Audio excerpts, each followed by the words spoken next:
אז השאלה שמלחיצה הרבה אנשים, מלא אנשים, זה בגלל שתוחלת החיים עולה, כמה צריך לחסוך לפנסיה, ואם אפשר בכלל לדעת כמה צריך, איך מתכננים דבר כזה? תראה, אז הנוסחה היא פשוטה, אבל מטרידה. על כל 1,000,000 שקלים שבן אדם חוסך לפנסיה, הוא מקבל קצבה של כבערך 5,000 שקלים, בסדר? כדי לבדוק אם זה מתאים, אנחנו צריכים לבדוק את מה שנקרא שיעור תחלופה. זה בעצם היחס בין השכר האחרון שלך לבין הקצבת פנסיה הצפויה שלך, בסדר? בישראל זה בערך 69%. זאת אומרת, שאם בן אדם מרוויח 10,000 שקל, הקצבה שלו תהיה באזור ה-6,900 שקלים בלבד. האם זה זה מספיק כלום.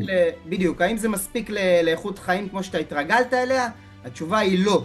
ולכן צריך להתייעץ עם בן אדם שידע לתת לך מענה עם מעטפת של מוצרים מסביב, שישאירו אותך באותו מצב, בעצם, באותם תנאים שאתה רגיל אליהם היום. משהו שלא הבנתי, מפחיד הרבה אנשים, תיקון 190 של קופות הגמל. מה זה אומר? למה אני תראה, צריך את זה? תראה, תיקון 190 זה מונח מקצועי שבו אתה מפקיד בעצם לקופת גמל, אבל יש שם הטבות מס מאוד מאוד משמעותיות שרוב האנשים לא מכירים בכלל, בסדר? קופת גמל לפי תיקון 190 זה מקלט מס אולטימטיבי לבני 60 ומעלה. התיקון הזה בעצם מאפשר לך להפקיד כספים נזילים לקופת גמל וליהנות ממס מופחת של 15% נומינלי, אל מול 25% ריאלי שאנחנו מכירים במוצרים אחרים.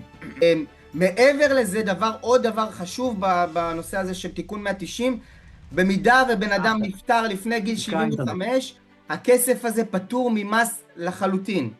שאלה שמטרידה בעיקר עכשיו בזמן המלחמה, מה אני עושה עם החסכונות שלי? נוגע, לא נוגע, מה לעשות?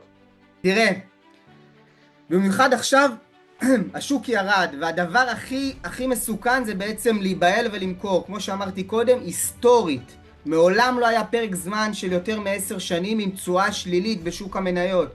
זאת אומרת, שינוי מסלול בזמן ירידה מקבע את ההפסדים שלנו, ומונע מאיתנו בעצם לצמוח חזרה ולהחזיר את אותם הפסדים שיש לנו על הנייר. הדבר האחרון שאנחנו רוצים זה בעצם להחליף מסלול, או לחילופין לשנות מסלול או למשוך את הכסף, כי אז אנחנו מקבלים את ההפסדים שלנו.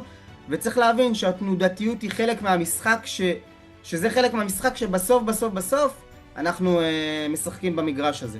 פשוט לנשום. אוקיי, מה הטעות הכי גדולה שאנשים עושים לפי דעתך מניסיון עם הכסף שלהם? תראה, הטעות הכי גדולה שאני נתקל בהם עם הלקוחות שלי זה בעיקר האדישות, בסדר? הניהול כספים על סמך תחושת בטן, או לשבת בשקט במסלולי ברירת מחדל כמו שדיברנו קודם, שהם לא מותאמים לאותו לקוח בצורה פרטנית. זאת טעות אחת גדולה שאנשים ולקוחות עושים. דבר שני, משיכת פיצויים בסיום העבודה היא טעות קריטית נוספת. היא מקטינה את הקצבה, את הפנסיה שלנו, בערך כשליש. זאת אומרת, ברגע שבן אדם, לקוח, מבוטח, משך את כספי הפיצויים שלו בקרן הפנסיה, הוא הקטין בצורה משמעותית את הקצבה שלו בעתיד. מה היית ממליץ להם לעשות? זה מה שהיית ממליץ להם לעשות? להישאר בזה? לא לקח את הפיצויים?